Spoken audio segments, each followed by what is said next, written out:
This is the second of the Steamland attractions to feature in this series of travel promos for imaginary places.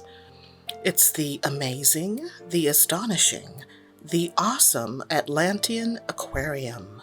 Look in the description for a link to the first video, Harmonia's Tea Room, from last month. The featured attraction this time revolves around aquatic wonders from the sunken island of Atlantis. I was going to describe this venue in detail with its vast domed tank, the multi-level restaurant and lounge with 360-degree views, and its collection of artifacts and rare sea creatures. Not to mention a variety of underwater entertainments, such as roaming deep-sea divers, fish-tailed performers, and synchronized dancing tentacles. But then I remembered cutting the heck out of this footage to get it under 15 minutes. So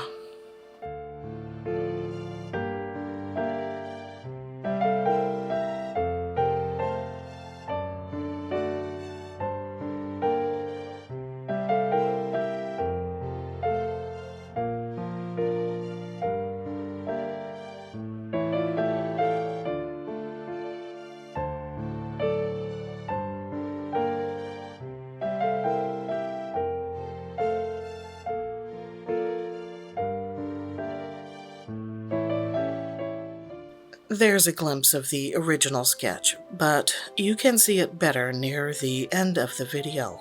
I used this image from PNG Fuel for reference when creating that first sketch.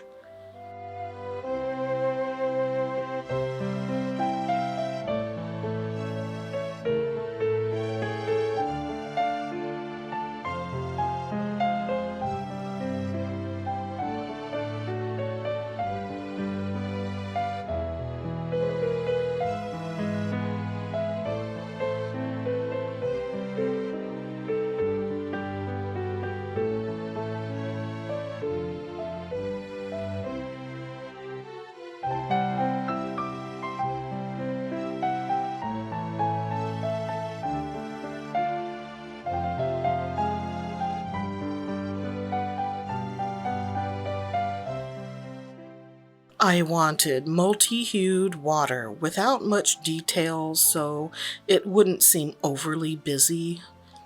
The original plan was to use the same border design as the last Steamland painting, which was ribbon-like. Luckily, it occurred to me that riveted metal bands would work better for this piece. The biggest challenge was spacing the rivets because, although I did use a ruler for the bands, I refused to rely on it for the rivets, because I'm contrary like that.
You may be wondering, just what are the brands of paint in this palette anyway? And why won't she tell us anything? Well, that's covered in a couple of previous videos that I'll link to in the description. Also, I list each session's tools and materials there, so if I forget to mention it, as I sometimes do, you can find that info down below. For the too long didn't read crowd, they are M. Graham, Daniel Smith, and Holbein watercolors.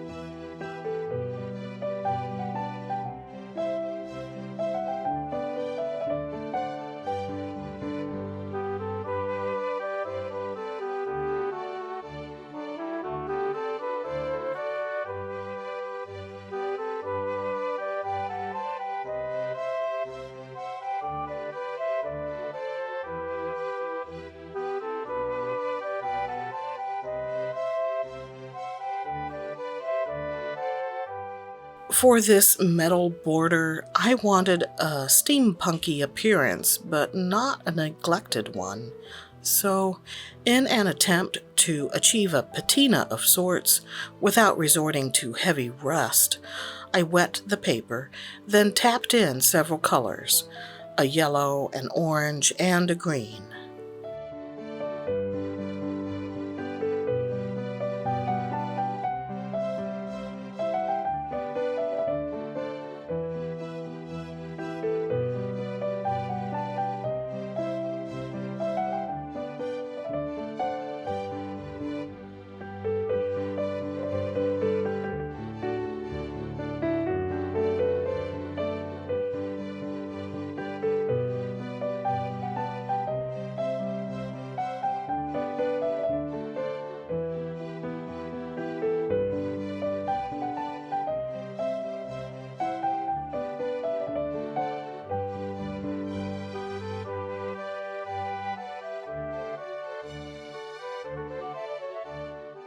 Regarding the banners, I was aiming for a parchment appearance and expected a bigger drying shift there, so yeah, they turned out kind of muddy looking. So later on, I ended up darkening the bottom of the tank to create a better contrast and a what's all down there dread.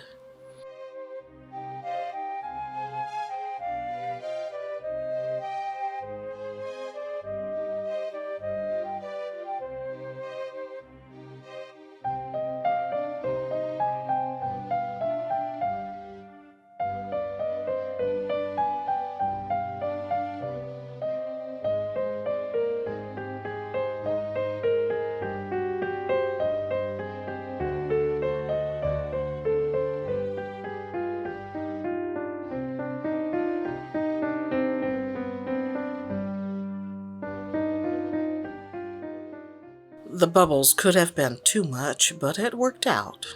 Yes, the cephalopod probably would have looked cooler with suckers on the tentacles, but I was not up for that challenge. Drawing them? Sure. Painting them? Nuh-uh. I don't know if you can tell, but this is only 6 inches by 9 inches, and that amount of detail... Okay, I was being lazy. Maybe this should be the Lazy Works channel.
The inking began with my usual #1 round brush and Higgins ink, but the thought of doing the entire piece that way was a little daunting.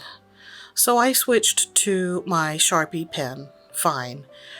But while that works for my Canson and Strathmore papers, it seemed to struggle with the arch's texture this time. So I ended up using the soft tip Fudenosuke brush pen for the final line work. It was painful to cut those moments of frantically switching from brush to pen and then to another pen. It was like an old-fashioned European sex farce. Good times.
This piece took about 4 to 5 hours, and I'm pleased with nearly everything about it, especially with the murky water and the riveted border.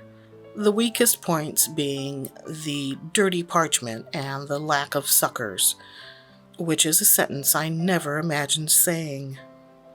I'm happy to share this return to Steamland, and until next time, stay rust-free, my friends.